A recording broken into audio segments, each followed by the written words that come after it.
इसका full form क्या होता है? इसका इस्तेमाल किसके लिए करते हैं? बड़े डिवाइस को कनेक्ट, छोटे छोटे डिवाइस को पावर देने के लिए तथा डेटा ट्रांसफर के लिए। क्लियर? इसके भी कितने कैटेगरी होते हैं? दो। कौन कौन से? ठीक, तो ये क्लियर है? और कोई क्वेश्चन? No sir.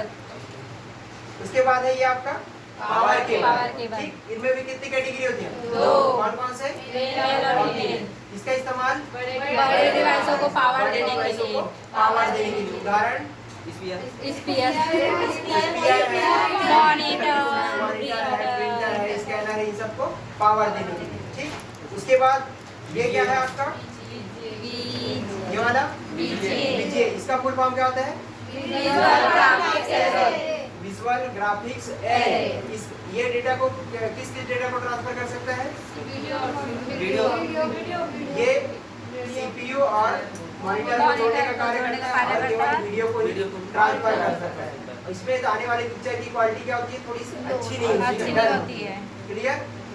इसके बाद कौन सा आया? इसका full form high definition multimedia interface. ये डाटा को कौन कौन से डाटा को ट्रांसफर कर सकता है? ऑडियो और वीडियो। इसमें बनने वाली पिक्चर की क्वालिटी अच्छी है। तो गेमिंग पीसी में किसका इस्तेमाल करेंगे? क्लियर? इसके बाद आता है हम लोग का SATA केबल। इसका full form serial advance technology attachment. तो ये क्या है आपका? SATA केबल है, जो किसके बाद आया? SATA के बाद। इसकी जो स्पीड है डेटा ट्रांसफर की कितनी है? 150 MB पर सेकंड। सबसे शुरुआती वर्जन में है ना, इसके बाद आगे जो वर्जन है उसकी स्पीड और ज्यादा है। ठीक, ये किस डेटा को ट्रांसफर करता है? डेटा को किस फॉर्म में? डिजिटल फॉर्म में, मतलब 0 और 0 से 1। इसके बाद लास्ट आता है आपका SATA केबल। SATA केबल का full form advance technology attachment. Technology. तो ये SATA केबल हुआ। SATA केबल क्या है? सबसे स्लो स्पीड में डाटा को ट्रांसफर करता है और किस फॉर्म में ट्रांसफर करता है आपका? एनालॉग। इसकी स्पीड कितनी है? 130 MB पर सेकंड।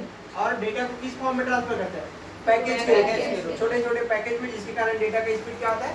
कम होता है, धीमा ट्रांसफर होता है। क्लियर? आज का टॉपिक समझ आया? ठीक है, तो लास्ट हम और ये चीज पढ़े थे,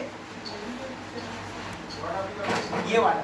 ठीक है, तो ये वाला किसके लिए इस्तेमाल आता है? कीबोर्ड और पुराने स्विचेस हैं। ठीक, उसके बाद इसका इस्तेमाल ये दोनों का कनेक्टर है, इसको मॉनिटर और सीपीयू को जोड़ने के लिए करते हैं। और इसका इस्तेमाल प्रिंटर और स्कैनर, ये पुराने स्विच है उनके। ठीक, तो इनका क्या नाम है? USB port. अब जितने भी डिवाइस आ रहे हैं किस पोर्ट में आ रहे हैं? यूएसबी में। ठीक है, आपका जैसे प्रिंटर का हो गया, स्कैनर का हो गया, ठीक, कीबोर्ड हो गया, माउस हो गया, सब यूएसबी पोर्ट में आने लगे। इसका क्या नाम है? Internet connector. जैसे आपको लैन केबल कनेक्टर करना है इंटरनेट के लिए, तो इसी स्विच का इस्तेमाल करेंगे। और तीनों का और बाकी तो क्लियर? आज का टॉपिक समझ आया? चलिए ठीक, धन्यवाद।